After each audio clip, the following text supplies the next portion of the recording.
Assalamualaikum warahmatullahi wabarakatuh. Kali ini kita akan belajar tentang sel elektrolisis, di mana sel elektrolisis ini merupakan salah satu sel elektrokimia selain sel Volta. Jika di sel Volta, reaksi kimia akan mengubah menjadi energi listrik, sedangkan pada sel elektrolisis ini terjadi perubahan energi listrik menjadi energi kimia. Kita lihat bagian-bagian dari sel elektrolisis. Di sini ada katode dan anode, di mana katode ini pada sel elektrolisis, katode adalah kutub positif dan anode adalah kutub negatif. Namun sama halnya seperti di sel Volta, di anode ini terjadi reaksi oksidasi, di katode terjadi reaksi reduksi. Kemudian kita lihat di sini ada elektrolit, di mana nanti elektrolit ini ada dua jenis, berupa larutan ataukah leburan atau lelehan. Kemudian di sini untuk elektrodenya ini juga dibedakan menjadi elektrode inert dan non-inert. Jadi untuk elektrode inert ini meliputi karbon, platinum, emas. Sedangkan yang non-inert ini adalah elektrode aktif selain dari yang inert. Jadi bisa Cu, Ni, Ag, dan lain-lain. Kemudian pada sel elektrolisis ini ada reaksi di katode dan reaksi di anode. Kita lihat yang dalam versi peta konsep. Untuk reaksi elektrolisis ini dibedakan reaksi di katode dan reaksi di anode. Untuk reaksi katode ini dibedakan lagi, kita harus melihat apakah kationnya merupakan golongan 1A, 2A, Al3+, atau Mn2+, ataukah dia merupakan ion logam yang lain selain yang 1A, 2A, Al3+, atau Mn2+. Kemudian yang ketiga, kationnya berasal dari ion H+ dari senyawa asam. Kita lihat jika dia kationnya adalah golongan 1A, 2A, Al3+, Mn2+, kita harus melihat jenis elektrolitnya. Elektrolitnya berupa larutankah atau lelehan? Lelehan ini bisa juga dikatakan leburan. Jadi jika misalnya elektrolitnya adalah larutan, maka reaksi di katode yang tereduksi adalah air dengan reaksi 2H2O plus 2 elektron menghasilkan 2OH- plus H2. Sedangkan jika berupa lelehan, maka yang tereduksi adalah logam di kation tersebut dengan persamaan reaksi Ln plus Ne menghasilkan L. Jadi logamnya yang akan tereduksi.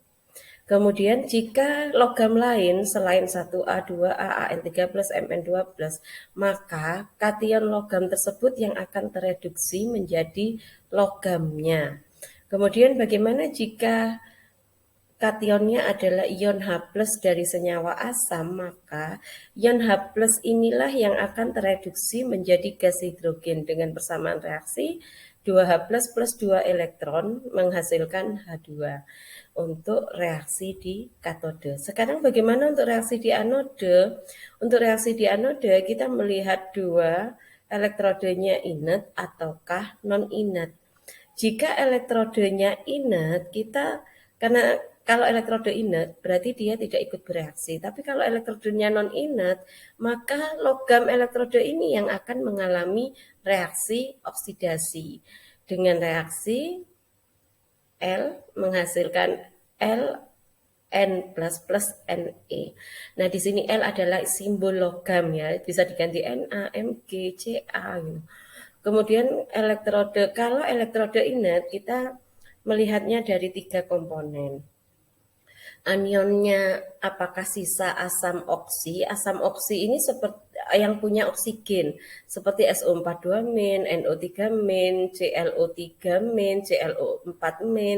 Jadi nanti jika anionnya adalah sisa asam oksi, maka yang teroksidasi adalah air dengan persamaan reaksi 2H2O menghasilkan 4H+ plus 4E plus O2.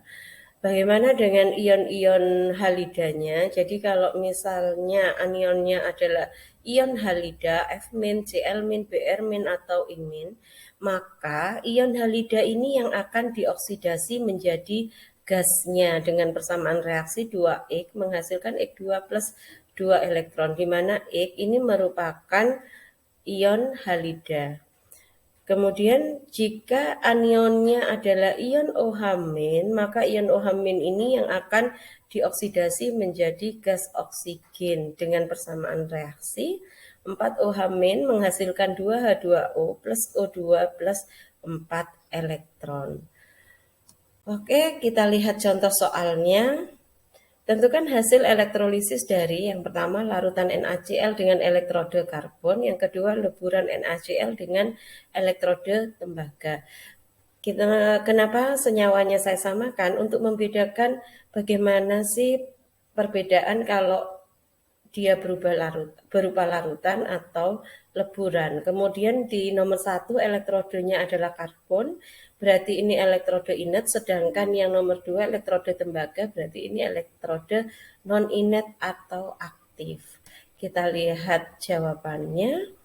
Untuk yang pertama, elektrolisis larutan NaCl dengan elektrode karbon. Langkah pertama, kita buat reaksi ionisasinya. Jadi NaCl menghasilkan Na plus Cl-. Kationnya Na plus, anionnya adalah Cl-. Kita lihat untuk reaksi reduksi di katode.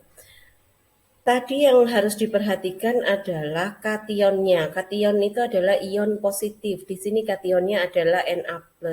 Tadi di peta konsep bisa kita lihat bahwa kalau kationnya adalah logam 1A, 2A, Na 1A ya. Jadi kita harus melihat jenis elektrolitnya, larutan ataukah leburan. Nah, karena di sini larutan berarti yang tereduksi adalah air. Jadi reaksi di katode 2H2O plus 2 elektron menghasilkan 2OH- plus H2. Kemudian untuk reaksi di anode kita melihat elektrodenya inert apa tidak. Karena di sini elektrodenya adalah karbon, berarti elektrodenya adalah inert. Kalau elektrodenya inert, berarti elektrode tidak bereaksi, tidak ikut bereaksi. Kita lihat anionnya. Anion adalah ion negatif, di sini adalah Cl- sesuai di peta konsep tadi ya. Ini adalah ion halida.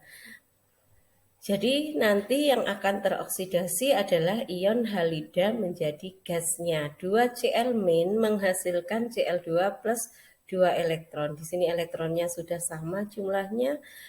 Dua reaksi di katode dan reaksi di anode ini bisa kita jumlahkan, di mana elektronnya bisa kita hilangkan karena sama-sama 2 elektron, sehingga dihasilkan 2H2O plus 2 Cl- menghasilkan 2OH- plus H2 plus Cl2.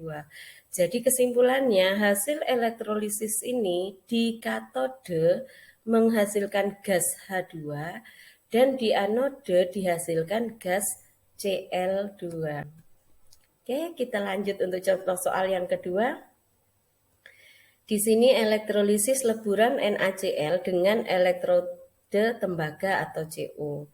Di sini langkah awal sama kita reaksikan, reaksi ionisasi. Jadi di sini kationnya adalah Na+ dan anionnya adalah Cl-. Kita lihat reaksi reduksi di katode. Karena ini Na adalah golongan 1A, kita lihat dia jenis elektrolitnya larutan ataukah lelehan. Karena di sini leburan berarti ini lelehan ya. Jadi di sana tidak ada air. Akhirnya yang tereduksi adalah logam kationnya. Jadi di sini Na plus 1 elektron menghasilkan Na. Sekarang kita lihat untuk di anode. Di anode ini terjadi reaksi oksidasi. Sesuai dengan peta konsep, bahwa di anode yang kita cek adalah yang pertama elektrodenya inert ataukah non-inert. Kita lihat di sini elektrodenya adalah tembaga atau Cu, berarti ini kategori elektrode non-inert, elektrode aktif, berarti dia yang akan ikut bereaksi, dia yang akan teroksidasi. Jadi di sini Cu akan menghasilkan Cu2+ plus 2 elektron. Jadi Cu mengalami reaksi oksidasi. Karena di sini Na elektronnya 1 dan Cu elektronnya 2, maka harus disamakan. Yang reduksi kita kali 2, yang oksidasi kita kali 1. Akhirnya di sini reaksinya adalah 2Na plus Cu menghasilkan 2Na plus Cu2+. Kita lihat kesimpulannya, hasil elektrolisis di katode dihasilkan, kita lihat katode ya, dihasilkan logam Na, dan di anode dihasilkan adalah Cu2+ atau tembaga terlarut. Bagaimana dengan dua contoh ini? Supaya lebih paham, yuk kita banyak-banyak berlatih menjawab soal. Ya, selamat berlatih, semoga bermanfaat. Assalamualaikum warahmatullahi wabarakatuh.